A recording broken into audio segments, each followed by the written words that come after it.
sebatas aturan, terus ada misalkan kalau sholat harus aturannya seperti itu, kalau sedekah zakat harusnya seperti itu, ada aturan-aturan gitu.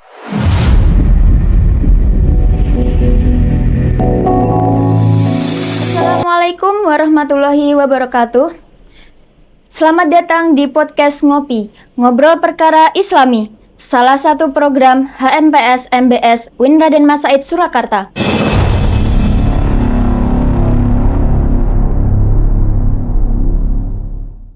Kenalkan, saya Roisa yang akan memandu acara pada kali ini, dan bersama saya Bapak Farhan Fuadi, SAG MA, sebagai narasumber sekaligus dosen FEBI UIN Raden Mas Said Surakarta. Dan hari ini kita akan membahas tema yang sangat menarik, yaitu agama, akal, dan keseimbangan menuju keberlanjutan peradaban dunia. Terima kasih kepada Bapak karena sudah meluangkan waktunya untuk hadir dan menemani kita hari ini. Baik Pak, kalau kita melihat kehidupan mahasiswa saat ini, seringkali ada kebingungan antara mengikuti logika atau berperang pada nilai agama. Nah, menurut Bapak, bagaimana sebenarnya hubungan antara agama dan akal dalam Islam? Oke, terima kasih Mbak. Siapa tadi? Mbak Roisa. Roisa. Ya. Mbak Roisa, ini kesempatan yang baik yang diberikan oleh HMPS MBS mengenai berbicara tentang akal, hubungan agama, nanti tentang bisa juga tentang bagaimana moderasi beragama yang kemudian menjadi tagline atau menjadi program dari Kementerian Agama. Berbicara tentang sekarang, mahasiswa sekarang itu saya rasa menjadi mahasiswa yang banyak sudah kritis ya, kritis dalam menghadapi sesuatu, kritis bagaimana melihat sesuatu, menyikapi sesuatu. Padahal isu-isu yang sudah ada, isu-isu yang sedang berkembang, itu kemudian mahasiswa kritis atau melihatnya secara baik, melihatnya secara menyeluruh, tetapi di sisi lain ada menjadi persoalan bagaimana agama, bagaimana akal ini berhubungan, bagaimana akal ini dipakai untuk kehidupan sehari-hari. Kalau dalam sisi kritisnya ini kan sudah dipakai sebenarnya mahasiswa, tetapi dalam sisi keagamanya bagaimana? Nah, inilah yang kemudian kadang menjadi persoalan di masa sekarang, yaitu bagaimana peran akal dan peran wahyu sebagai bagian dari menjaga marwah mahasiswa. Khususnya dalam hal ini saya menganggap bahwa mahasiswa itu sebagai, khususnya UIN itu sebagai sarjana muslim, bukan hanya tentang sarjana saja tetapi sarjana muslim. Artinya saya menggarisbawahi bahwa nanti lulusan kampus mahasiswa UIN itu harus menjadi bagian dari sarjana yang memahami bagaimana permasalahan yang ada di lingkungan masyarakat secara baik, kritis, tetapi juga nilai-nilai keagamannya tidak dihilangkan. Itu kalau berbicara akal ini kan sebenarnya sebagai anugerah. Kalau berbicara akal ya, sebagai anugerah dari Allah Subhanahu wa taala, dan ini yang membedakan antara manusia dengan makhluk Allah Subhanahu wa taala yang lainnya. Manusia itu diberikan anugerah untuk berpikir, berakal. Nah, inilah yang kemudian kadang akal ini dipakai, orang berpikir itu dipakai untuk hal-hal yang kemudian melewati batas. Nah, kemudian dalam hal ini wahyulah hadir sebagai, sebenarnya bukan setelah ada permasalahan terus wahyu hadir ya, karena pada zamannya wahyu itu kan hadir cukup panjang ya dalam sejarahnya. Tetapi wahyu ini dipakai bagaimana, kalau didefinisikan secara sederhana, wahyu kan sebagai ini ya, sebagai firman Allah yang diturunkan. Ini kan secara sederhananya orang mungkin banyak yang tahu. Tetapi di situ ada pedoman, petunjuk. Apa yang menjadi pedoman di situ kemudian dipakai. Hubungannya adalah keduanya saling melengkapi. Tidak mungkin akal itu berjalan sendiri, tidak mungkin wahyu itu juga berjalan sendiri. Nanti tentu akan berakibat pada bagaimana sikap dia dalam kehidupan sehari-hari. Itu tentang hubungan. Maka dari itu sebagai sarjana muslim kemudian mahasiswa itu perlu mengkolaborasikan antara akal dan wahyu. Inilah yang menjadi salah satu concern mahasiswa atau sarjana muslim sekarang harusnya ya. Iya. Tetapi tentu ini ada menjadi tantangan kita sendiri gitu untuk mengenai antara hubungan akal dan wahyu. Seperti itu, Mbak. Oke, penjelasannya sangat jelas ya, teman-teman. Oke, apakah agama dan akal itu dua hal yang berbeda atau justru saling melengkapi dalam kehidupan manusia, Pak? Ya, sebenarnya kalau ngomongin agama dan akal itu ya kalau dari segi sumbernya tentu akan berbeda. Kalau dari segi sumbernya, artinya sumber wahyu itu dari firman Allah, akal itu ya dari akal, pikiran. Walaupun demikian, ketika ditelusuri sebenarnya akal juga bersumber dari Allah Subhanahu wa taala gitu. Iya. Tetapi dalam hal ini kalau dari segi kalau dipisah-pisah tentu definisi antara itu akan berbeda. Tetapi dalam realitanya itu harus disaling terhubung, interkoneksi lah, integrasi. Integrasi tidak hanya tentang akal ini, terus wahyu seperti ini, agama seperti ini, terus bagaimana berpikir seperti ini, tidak. Tetapi bagaimana keduanya itu saling terhubung, saling menjadi bagian dari penguat ya. Kalau dalam hal ini akal itu adalah kalau wahyu tanpa akal itu kemudian akan terjadi ketidakpahaman tentang bagaimana nilai-nilai yang ada di dalam wahyu, bagaimana ajaran. Maka dari itu perlu adanya interpretasi. Mungkin nanti muncul ada penafsiran Al-Qur'an. Supaya apa? Supaya orang-orang yang memahami wahyu itu bisa terpahami dengan baik.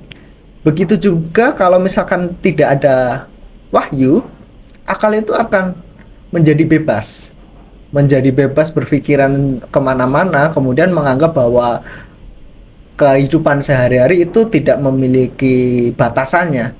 Padahal kenyataannya orang harus memiliki batasannya. Moralitas atau nilai-nilai ajaran yang ada dalam wahyu itu dipakai dalam membatasi. Istilahnya sebagai pegangan akal supaya akal ini tidak bebas. Seperti itu. Tetapi kenyataannya terkadang orang itu menganggap akal itu memiliki kebebasan. Wahyu itu hanya sesuatu yang membelenggu. Yang menurut saya itu adalah kesalahan perspektif. Kalau misalkan tidak salah, harusnya adalah akal ini dipakai bagaimana untuk memahami. Kalau tidak dipakai, itu akan berakibat pada pemahaman terhadap wahyu itu bersifat tekstual. Ya, Al-Qur'annya ngomong seperti ini, nanti ngomongnya seperti ini. Misalkan di wahyu ngomong kalau misalkan maling itu dipotong tangan. Kalau berbicara kontekstual kan nggak bisa kalau langsung seperti itu. Tentu harus berbicara kontekstual. Berbicara kontekstual harus dipakai menggunakan apa? Ya menggunakan akal gitu. Kalau nggak pakai menggunakan akal ya tentu akan kesusahan dalam memahami itu. Seperti itu. Baik. Ternyata pembahasan tentang akal itu benar-benar panjang ya Pak ya. Ya harusnya panjang. Iya, cuma kalau berbicara itu kadang ya tantangannya adalah mahasiswa kadang menganggap bahwa ya itu tadi wahyu itu agamanya sebagai istilahnya mengkungkung ya, membelenggu, memenjara kebebasan berpikir. Itu kan mahasiswa sekarang kadang ngomongnya seperti itu.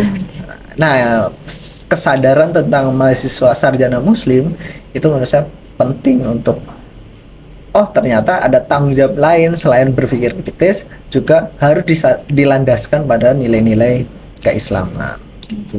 Baik, Pak. Nah, yang menarik, kenapa ya Pak saat ini tuh masih banyak anak muda yang merasa bahwa agama itu terlalu mengikat, sementara logika dianggap lebih bebas?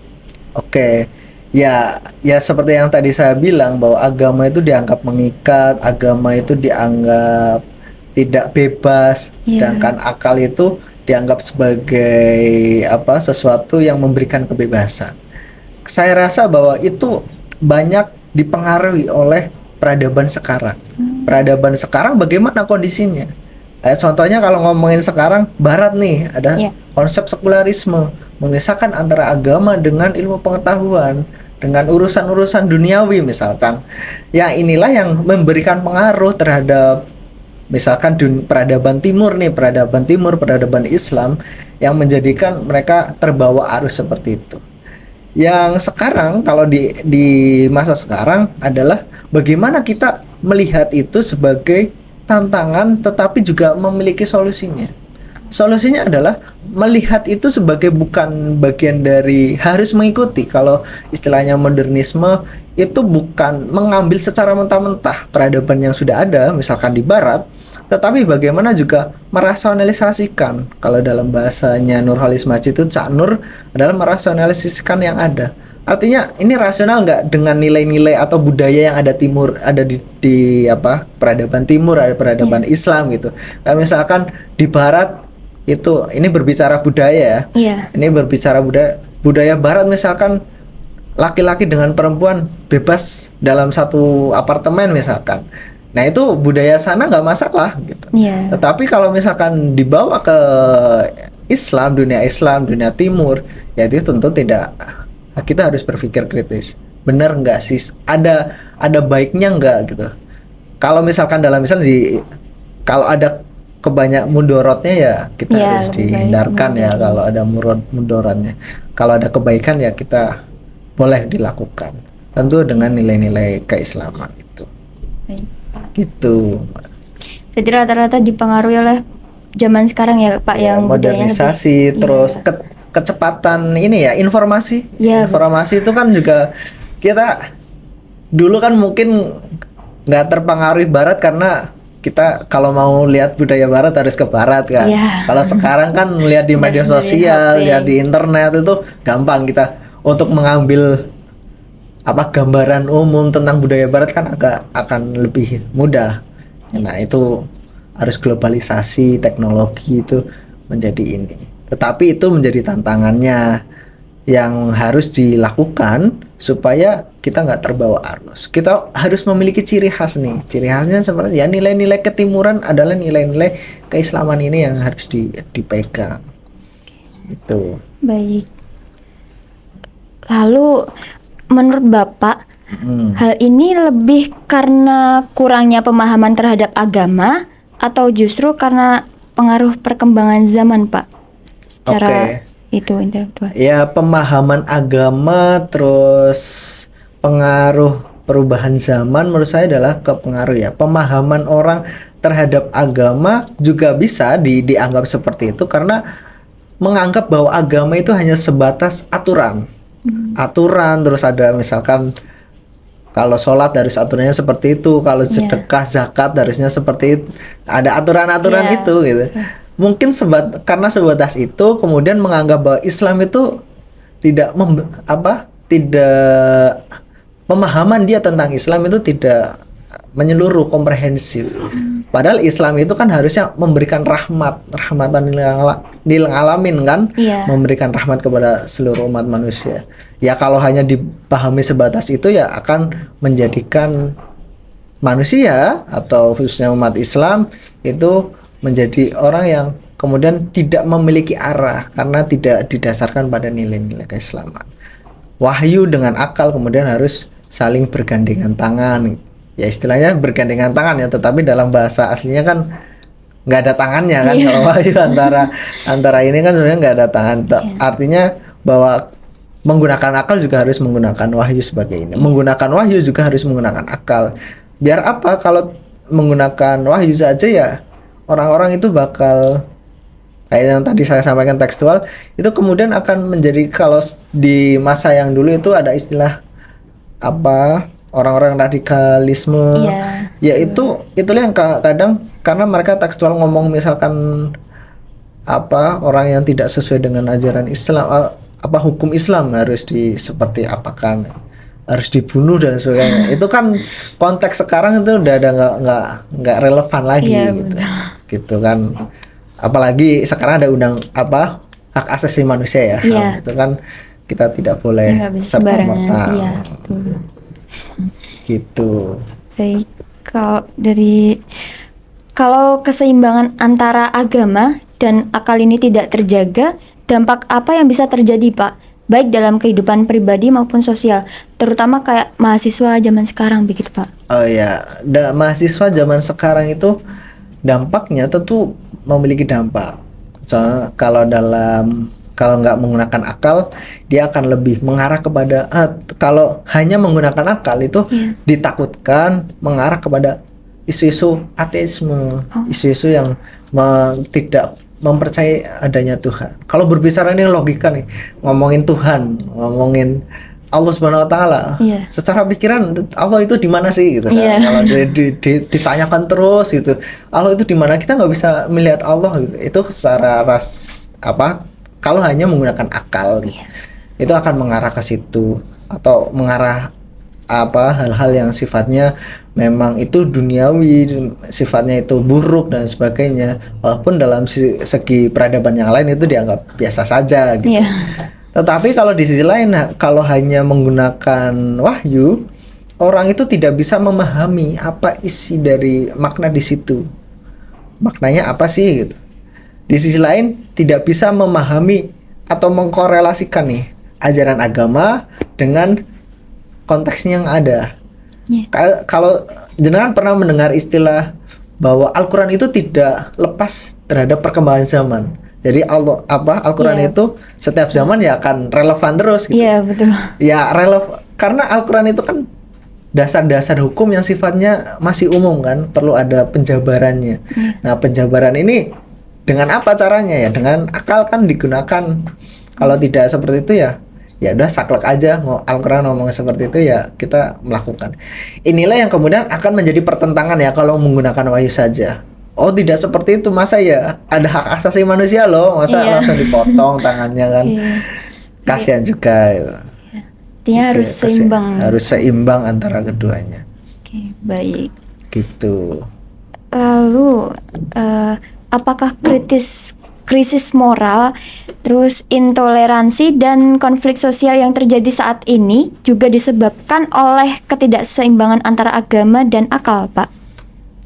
Kalau berbicara krisis moral ini, kalau berbicara tentang bagaimana moralitas ya, moralitas seseorang itu terjaga, moralitas itu tidak terjaga ya, artinya kalau krisis tidak memiliki moral dalam kehidupan sehari-hari ya tindakannya itu tidak baik. Tetapi dalam sisi lain kadang moralitas itu dalam tanda kutip itu masih menjadi ini ya Mbak, masih menjadi perdebatan.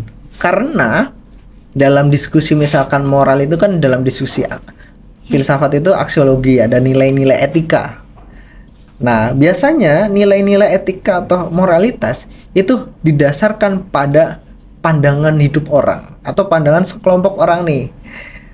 Kayak tadi saya contohkan, kalau di barat misalkan, kalau dalam bahasa sini kumpul kebo ya, itu di sana baik gitu. Tetapi di sini belum tentu baik. Nah, standar inilah yang kemudian kadang menjadikan bias. Atau bisa jadi standar baik dan buruk itu dibatasi atau dijadikan sebagai kepentingan. Misalkan saya ngomongin contohnya misalkan di sekarang di Indonesia ngomong moralitas dan ngomongin baik dan buruk, menurut pendapat pribadi misalkan korupsi itu baik menurut saya misalkan. Ya karena apa? Karena itu untuk menghidupi kehidupan saya itu, misalkan dengan keluarga supaya saya hidup enak. Karena kemarin misalkan kampanye itu kampanye keluar banyak uangnya itu kan perspektifnya masing-masing subjektif. Tetapi dalam hal ini kalau berbicara krisis moralitas yang kurang, inilah yang kemudian wahyu itu hadir supaya memberikan batasan, memberikan kriteria, tidak bebas terhadap subjektivitas seseorang. Artinya apa? Saya ngomongin korupsi itu baik karena berfungsi baik kepada saya. Tetapi kalau kita masukkan ke nilai-nilai keislaman belum tentu baik kan. Begitupun sebaliknya, semua tindakan yang ada di kehidupan sehari-hari manusia yang menurut manusia itu baik belum tentu menurut Islam menurut ajaran Islam itu baik. Maka dari itu nilai-nilai itu diambil sebagai batasannya. Kalau nggak dibatasi, kalau nggak ada kriterianya, itu akan mereka merasa bahwa ini baik itu nggak baik gitu. Iya Kayak benar. misalkan itu nggak baik dan sebagainya. Kayak misalkan di Jawa kan banyak kental ini ya, ajaran-ajaran unggah-ungguh lah Iya. ya, bahasanya unggah-ungguh. Kalau misalnya lewat depan orang permisi Iya, terus terus kayak menunduk nunduk gitu. gitu. Kalau di Jakarta misalkan sama-sama masih Indonesia nih, itu nggak masalah tuh gitu kan. Yang penting jangan ya jangan, kalau bahasa ininya ngece itu ya udah lewat aja gitu. Dan itu sudah cukup gitu. Nah, walaupun dalam Islam tidak mengajarkan secara spesifik itu kan, tetapi untuk memahami itu, untuk kontekstualisasikan ya tentu ada wahyu dan akal dipakai untuk itu. Artinya keseimbangan ini menurut saya adalah sebagai sesuatu yang mutlak. Mutlak itu ya tidak bisa ditolak lagi gitu. Iya. Kalau ditolak ya akan menjadikan sesuatu yang dalam kehidupan sehari ada yang salah gitu. Nah, salah ini kan tadi yang saya sampaikan ada perspektifnya masing-masing. Supaya clear dan nggak mungkin ditolak. Nah, itu adalah dengan cara dengan cara melihat nilai-nilai ajarannya apa. Kan nggak mungkin tuh kalau misalkan Al-Quran udah ngomong seperti ini. Al-Quran itu ngomong bahwa misalkan berzina itu nggak boleh. Iya. Gak mungkin tuh ada orang yang menolak itu gitu. Gak mungkin menolak itu kan. Karena Al-Quran udah ngomong seperti itu. Iya betul.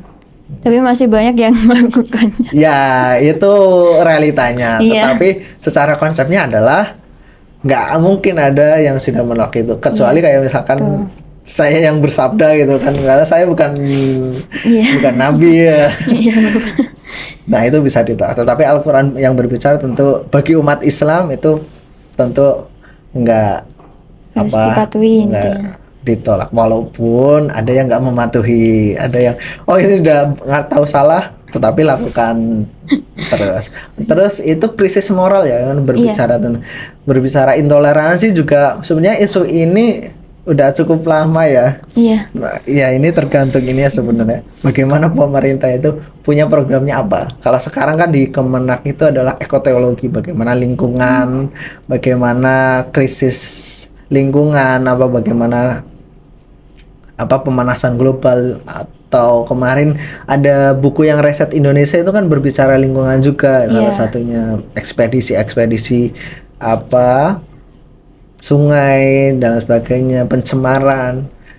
Nah itu tergantung itu. Tetapi isu intoleransi sebenarnya tidak, kalau misalkan berbicara itu sebenarnya masih relevan dengan sekarang gitu. Karena kadang bahkan menurut saya malah berbicara intoleransi itu malah berbicara antar sesama agama. Kalau saya melihat misalkan antar umat Islam dengan umat yang lain, misalkan dengan Kristen, Hindu, Buddha, itu malah saya melihatnya mereka lebih menjaga kekerabatan, toleransinya lebih ini. Saya malah melihatnya ini yang antar sesama umat Islam. Contoh yang kemarin terakhir adalah perbedaan antara penetapan 1 Syawal, 1 Ramadan. Ya kalau kita toleransi saja lah. Mereka punya metodenya sendiri, kita punya pegangan sendiri. Bagaimana kita perspektifnya? Sebenarnya artinya apa? Sebenarnya Islam itu adalah sesuatu yang sudah benar. Tetapi yang salah di mana? Terjadinya intoleransi salahnya di mana? Adalah salahnya di pemahamannya seseorang. Kalau pemahaman terhadap sesuatu itu cukup nggak tepat, itu akan menjadi crash ya. Misalkan ada, kalau dari dulu yang masih ada kan Yasin Tahlil yang ngomongin ini nggak bisa ada Yasin Tahlil. Ini nanti dihubungkan lagi ke perspektif budaya, itu memberatkan orang yang meninggal dan sebagainya. Padahal dalam konteksnya NU itu kan sebenarnya nggak ini ya, mewajibkan ya sebenarnya. Ada kewajiban untuk melakukan hal itu gitu. Itu kan di situ ada doa-doa kan sebenarnya, mendoakan ya. Kalau tidak dirasa tidak inilah yang keras-keras ini yang kemudian menimbulkan intoleransi. Gitu. Tadi yang terakhir apa itu tentang konflik sosial. Konflik sosial ya, hampir sama dengan nanti bagaimana intoleransi itu kan jadi Iya. konflik sosial, bagaimana nanti radikalisme, terus bagaimana krisis moral yang jadi apa, orang-orang yang nggak bermoral, misalkan dalam konteks Indonesia nanti misalkan ada tempat tongkrongan mabuk-mabuk, nah, ini kan jadi konflik nanti jadinya.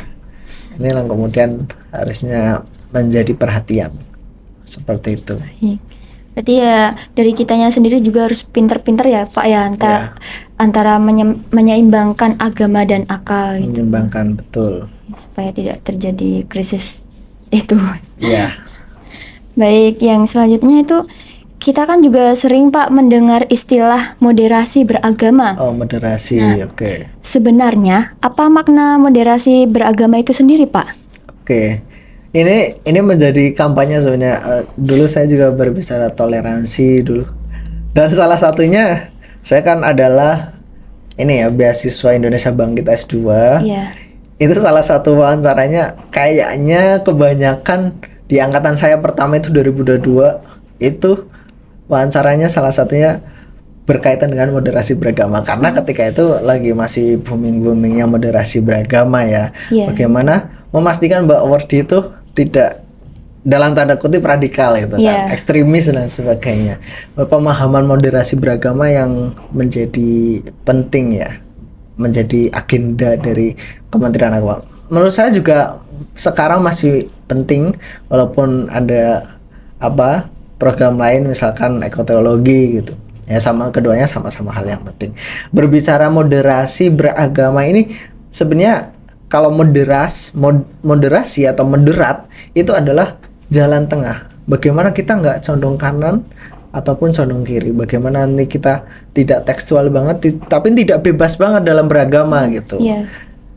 Nah, yang saya garis bawahi di sini adalah bukan memoderasi agamanya, bukan melihat secara moderat tengah-tengahnya mana sih, tetapi bagaimana memoderasi, bagaimana orang itu beragamanya. Saya misalkan Muslim, beragamanya harus seperti apa? Jangan condong kanan, jangan condong kiri. Kalau ngomongin Islam ya Islam sudah moderat gitu. Iya. Tetapi bagaimana umat Muslim, umat Hindu, umat yang lain itu bisa moderat, bisa saling menghormati, saling menjaga persatuan, saling saling menghargai. Inilah yang kemudian menjadi bagian yang penting dalam moderasi beragama. Artinya moderat, tidak tekstual, keras, tapi tidak melupakan ajaran agama. Iya. Ya tengah-tengah.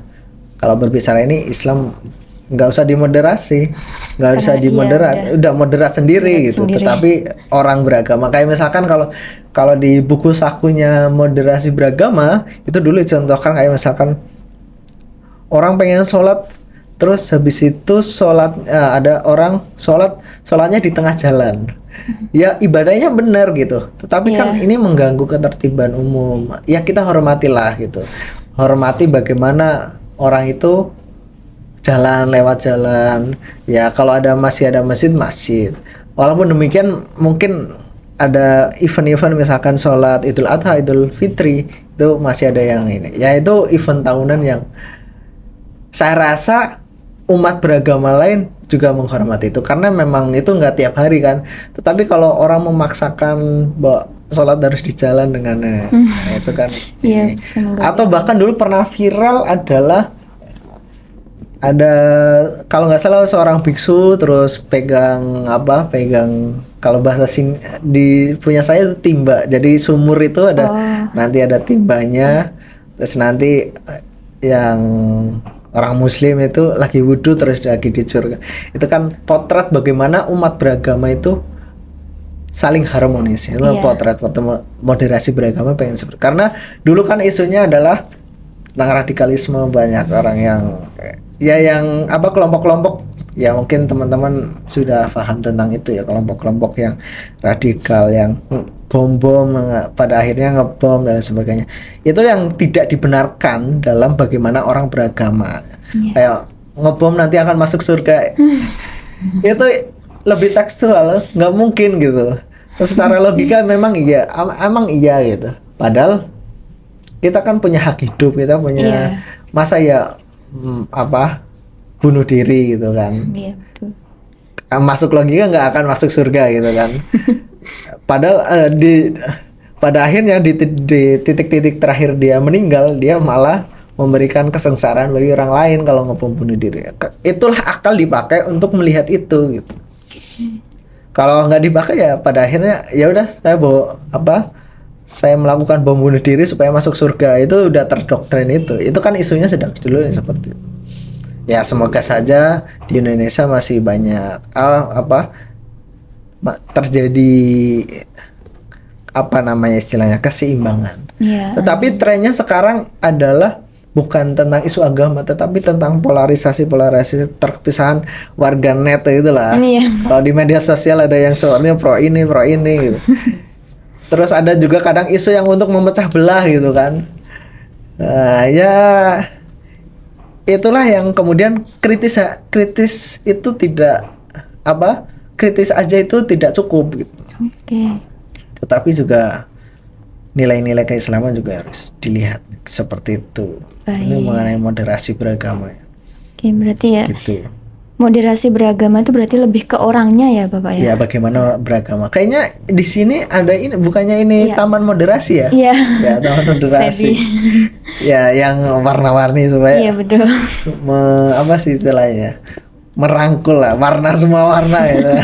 Mungkin digambarkan seperti itu ya. Iya.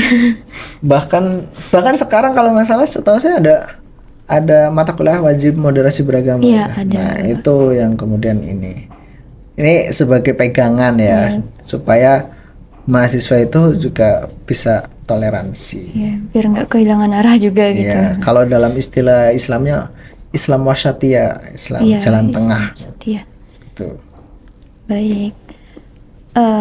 Lalu Bapak, bagaimana cara menerapkan moderasi beragama dalam kehidupan sehari-hari, khususnya di lingkungan kampus?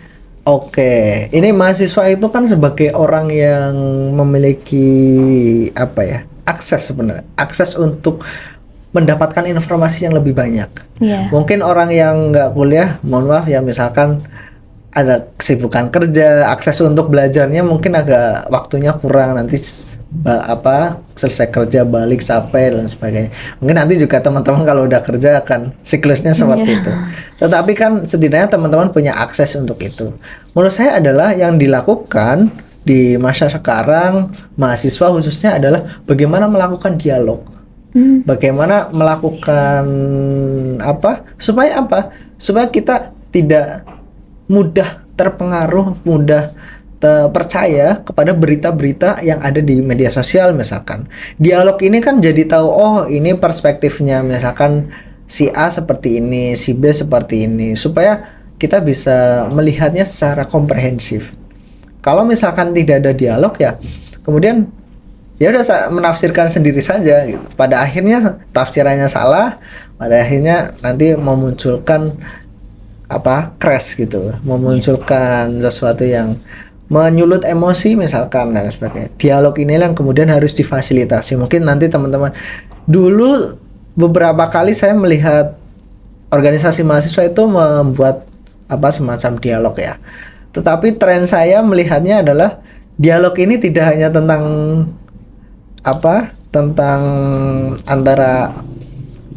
antar umat beragama ya, antar misalkan Islam, Hindu, Buddha, Katolik, Kristen, tetapi juga antar Islam juga perlu berdialog.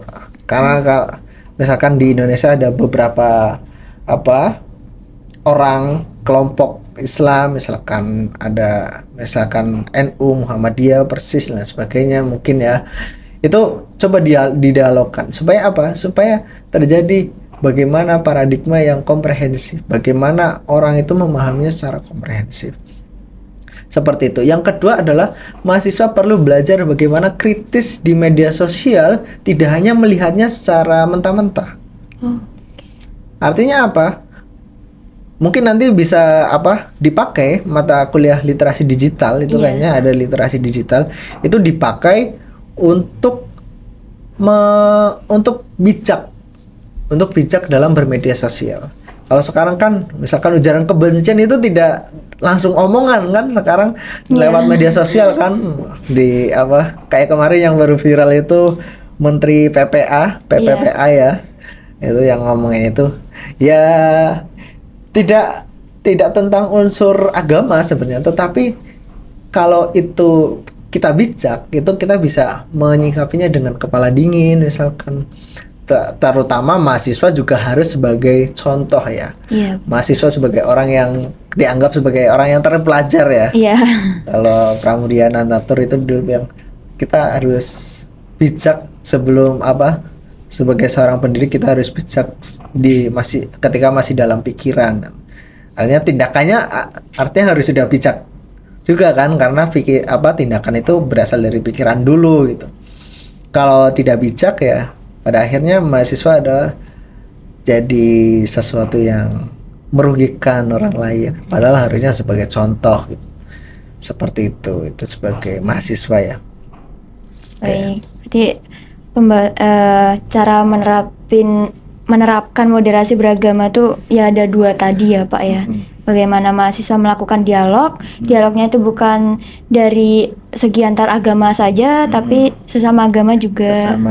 Secara kelompok dan sebagainya, diskusi kecil misalkan di kelas itu kan kayaknya mungkin di kelas misalnya ada beberapa ini bukan mengkelompokkan ya, tetapi kita pengen melihat perspektif yang berbeda seperti apa supaya kita memahaminya. Iya. Gitu. Dan mahasiswa tuh tidak boleh mentah-mentah menerima informasi. Betul, ya penting banget buat kita ini. Dengan apalagi isu global kan. Kalau misalkan kita belum setidaknya kalau kita tidak tidak bisa secara langsung merubah, ya kita harus memberikan contoh dulu gitu. Orang itu kan sesuatu perubahan itu bisa berasal dari contoh dulu kan. Nah, kalau kita orang dicontoh terus bagaimana menyikapinya, apalagi mahasiswa sekarang banyak kan kalau di perspektif dihitung secara Indonesia, kalau mahasiswanya seperti itu bisa jadi minimal dalam keluarganya deh itu kan akan bijak, akan tidak gampang share kalau dalam hal ini hoax dan sebagainya itu kan. Seperti Bapak. Itu penjelasannya benar-benar ya bikin pikiran terbuka juga. Ya, harusnya seperti itu memang mahasiswa. Bagaimana nanti ya. Baik. Nah ini Pak, sebagai mahasiswa yang sering disebut sebagai agent of change, apa peran nyata yang bisa kami lakukan untuk menjaga keseimbangan antara agama dan akal Pak? Oke, kalau dalam bahasa ininya memang agak susah kalau ngomongin antara peran mahasiswa lalu kemudian kehidupan sehari-hari itu agak muluk-muluk kalau berbicara akal dan wahyu gitu. Karena terkadang orang yang di masyarakat itu walaupun beberapa nanti paham tentang istilah itu, mahasiswa itu sekarang kalau misalkan berkomunikasi itu kadang nih nggak semua mahasiswa itu memakai bahasa-bahasa yang di akademik sebenarnya udah biasa, tetapi di masyarakat itu nggak biasa gitu. Ngomongin paradigma, ngomongin misalkan transformasi gitu kan. Itu kan bahasa-bahasa ini yang kemudian teman-teman harus memahami itu. Sebagai agent of change menurut saya adalah yang pertama supaya antara akal dan wahyu itu ini tidak serta-merta langsung akal dan wahyu ya, tidak berbicara itu, tetap yaitu dengan melakukan mengkampanyekan.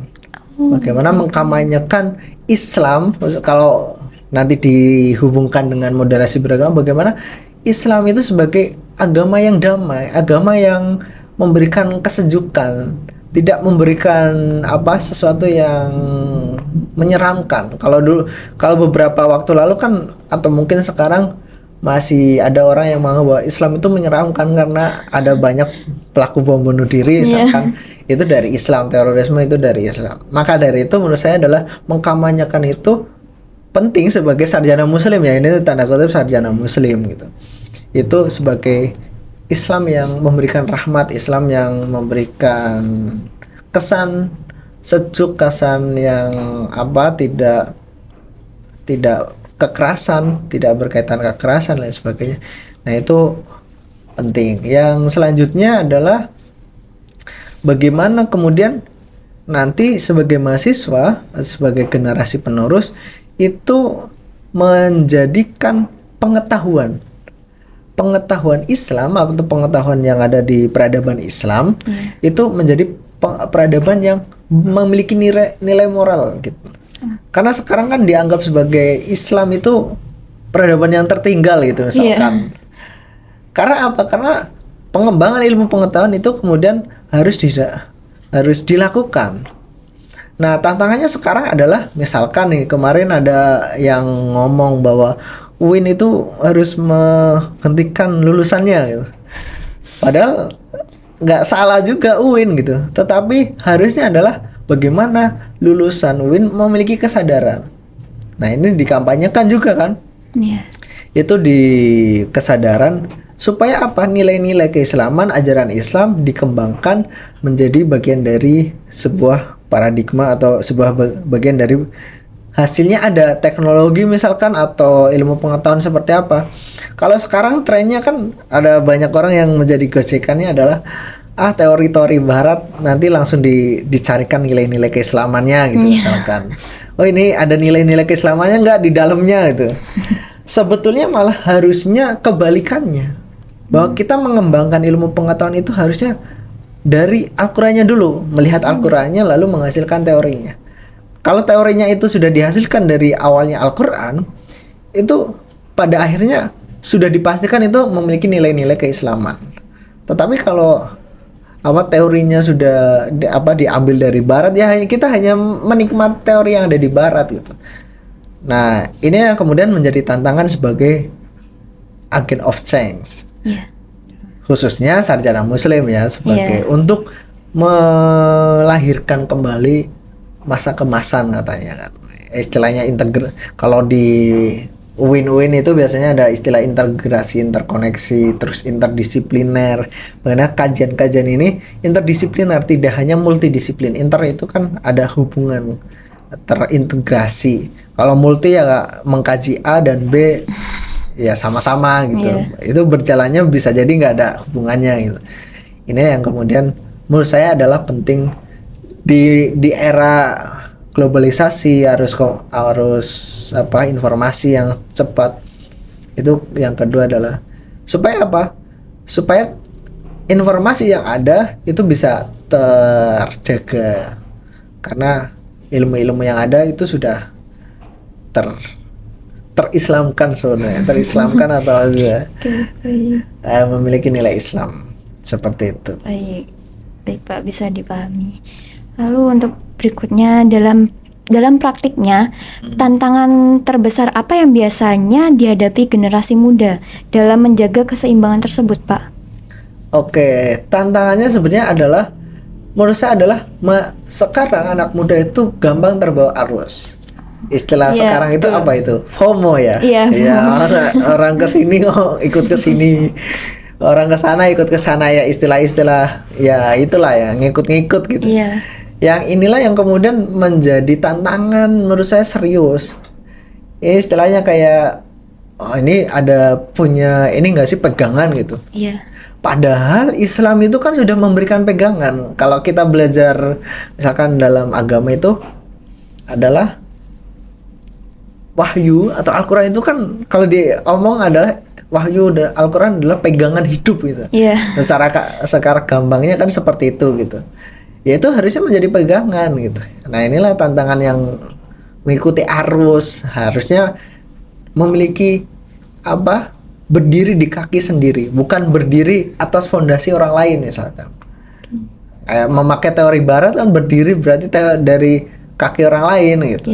Maka dari itu ini menjadi tantangan. Nah, maka tadi yang saya sampaikan, pengembangan ilmu pengetahuan itu harusnya dari Al-Qur'annya dulu, mulai dari Al-Qur'an, lalu bukan ada teori lalu dicarikan yang sesuai dengan nilai-nilai. Oh, ini sesuai dengan nilai-nilai gitu.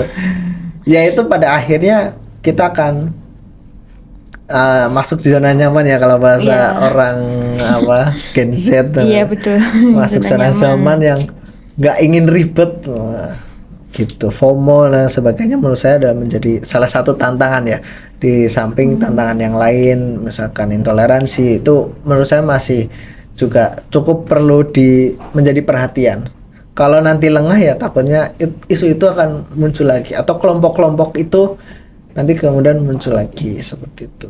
Baik. Gitu. Oke. Berarti ya tantangan yang benar-benar lumayan sulit ya Pak ya Lumayan sebenarnya. sulit, Mak. Kok di zaman sekarang.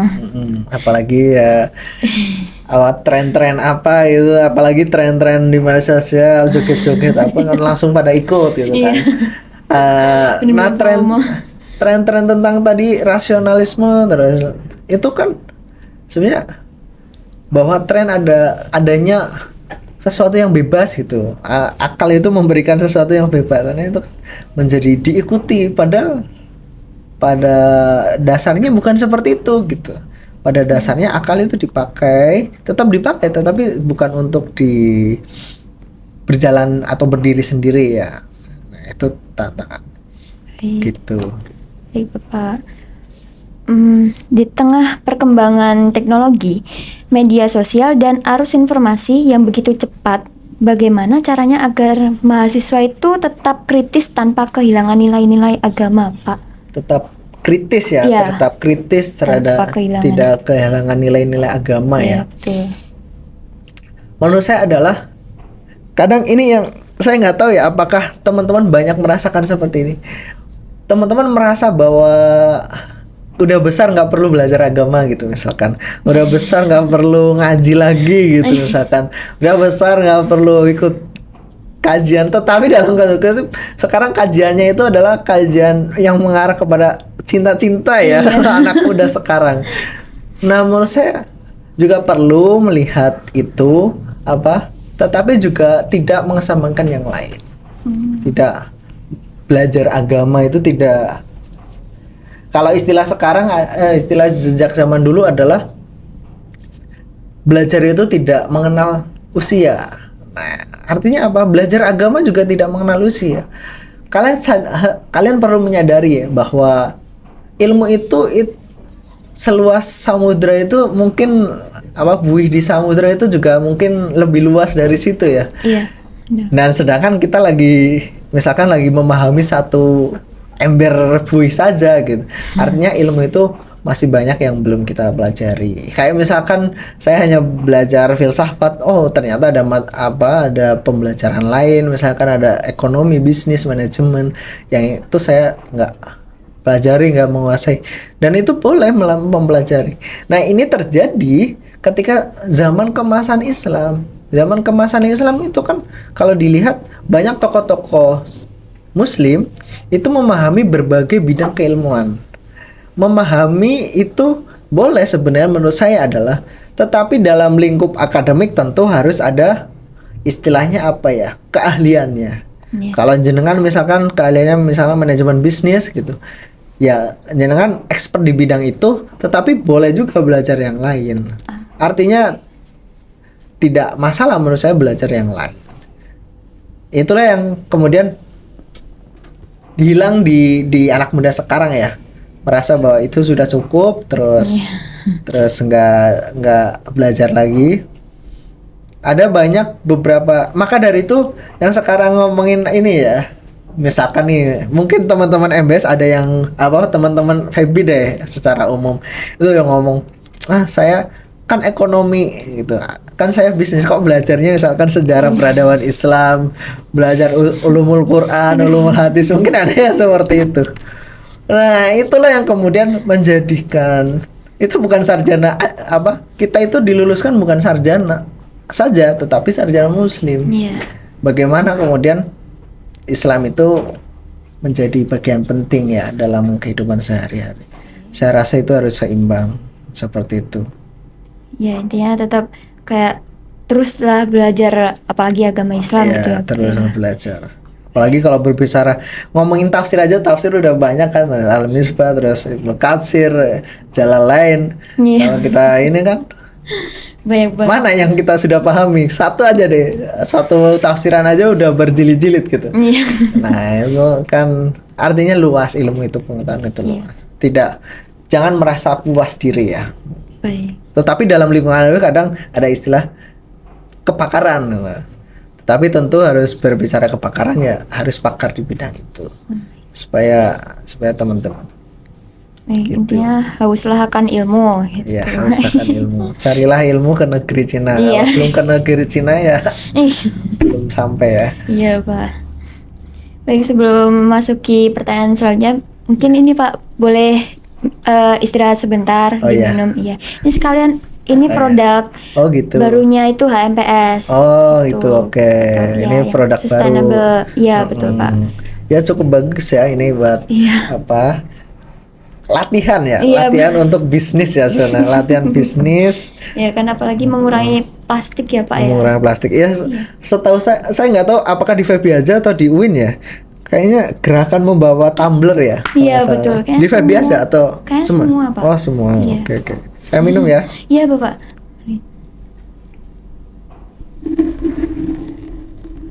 Oke. Ini dari FEBI, oke. Iya. Bisnis apa ini? Manajemen. Syariah Business Management. Nah, saya kemarin terakhir itu kadang melihat media sosial di apa? Itu dari mahasiswa BINUS sama Presmul. Itu mereka langsung bisnis langsung, jadi punya outlet di langsung ya. Tapi ya orang yang kuliah di sana punya model yang kuat lah ya. Iya, betul. Orang bikin tugasnya itu bisa ngabisin 200 juta kan buat outlet atau buat misalkan warung. Iya. Nah, ini kan menjadi praktek langsung sih ya. Iya, betul, Pak. Praktis juga di bawahnya. Praktis. Iya. Gitu. Baik, lanjut ya, Pak. Oh, boleh. Nah, ini terkait peradaban global ya, Pak ya. Menurut Bapak, apakah keberlanjutan peradaban dunia juga bergantung pada kemampuan manusia dalam menyeimbangkan agama dan akal? Ya, peradaban ini sebenarnya saya menyadari bahwa setiap orang itu memiliki kemampuannya masing-masing. Ya, Maka dari itu tidak lekas bahwa kita serta-merta memiliki akal, menggunakan akalnya untuk memahami sesuatu. Menurut saya adalah masih perlu adanya peran misalkan ulama, guru, kiai, ustadz, ustazah untuk bagaimana memahami sebuah pengajaran. Maka dari itu inilah yang apa ya istilahnya, inilah yang orang-orang itu kadang menafsirkan sendiri, kadang memahaminya sendiri akan kemudian salah. Nah, inilah globalisasi antara manusia dengan yang lain karena memiliki kekurangannya masing-masing, kemampuannya berbeda-beda. Inilah yang perlu adanya kolaborasi. Tidak merasa dirinya paling pintar, kemudian habis itu merasa bahwa tafsirannya benar atau pemahamannya benar, lalu memaksakan orang lain. Itu yang menjadi apa yang perlu diperhatikan, kemampuan-kemampuan itu ya. iya. Seperti itu. Baik, Pak. Kalau misalnya generasi muda gagal menjaga keseimbangan itu, kira-kira apa dampaknya bagi masa depan bangsa dan peradaban, Pak?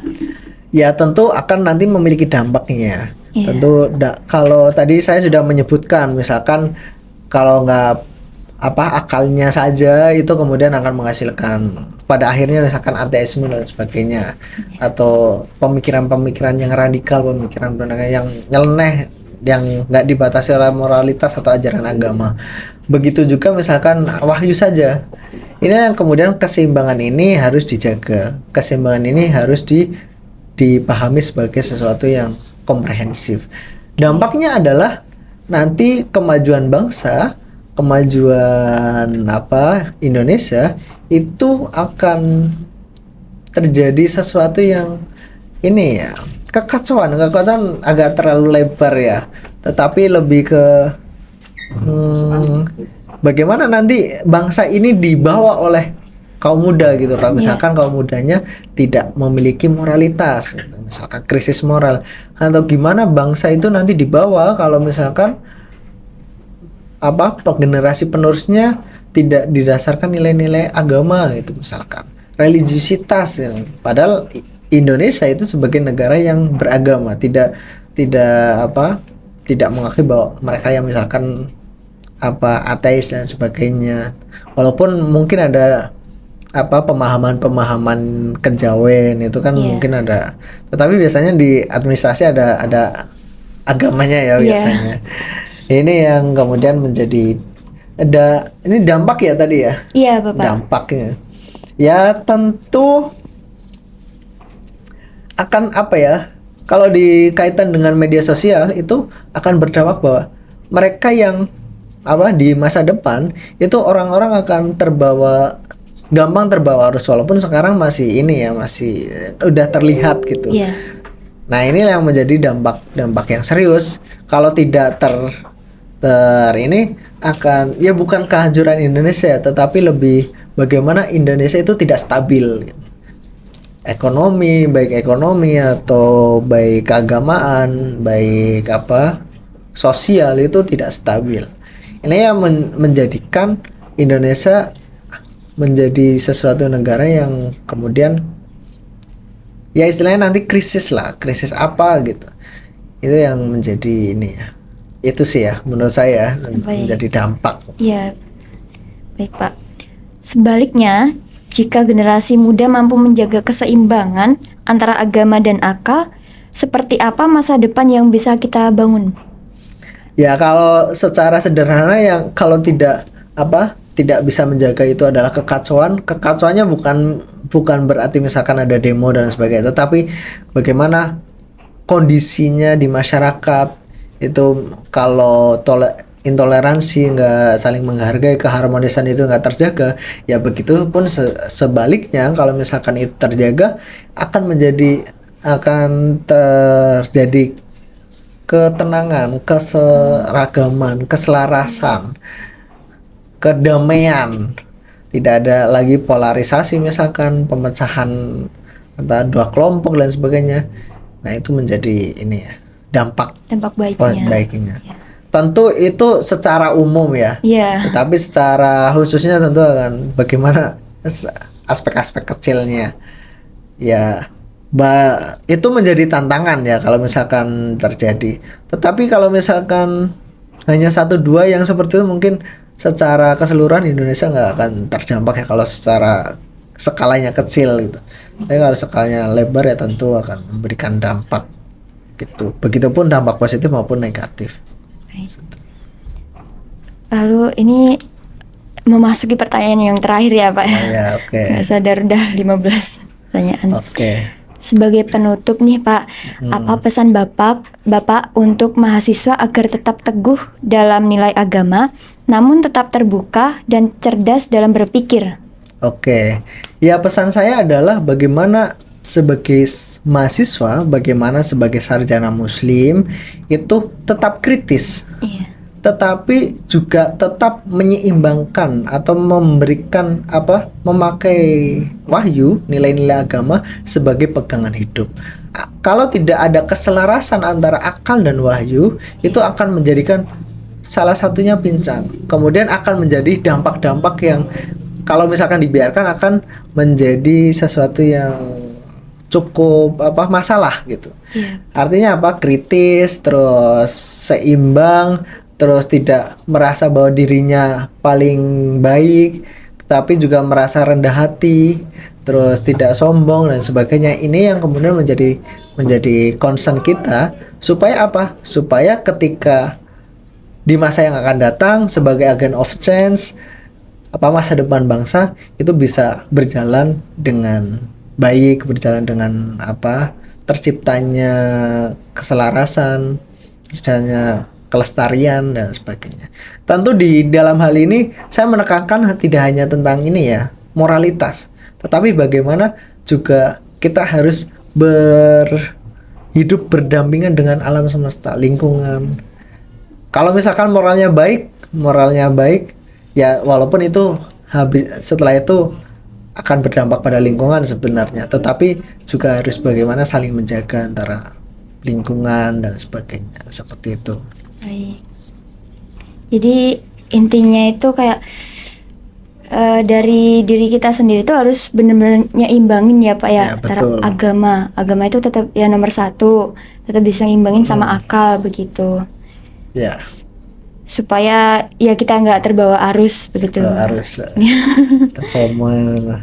Ya apalagi Melawan mahasiswa. arus. Iya, mahasiswa sekarang kan banyak banget lah ya Pak problematiknya. Ya, Betul kalau nggak ya. seimbangin. Tetapi di sisi lain mereka banyak yang kritis sebenarnya. Iya. Cuma ya itu kadang merasa bahwa sudah kritis, merasa nah itu logikanya jalan, merasa apa terkungkum oleh agama saja. Iya. Yang kemudian ini yang harus menjadi perhatian.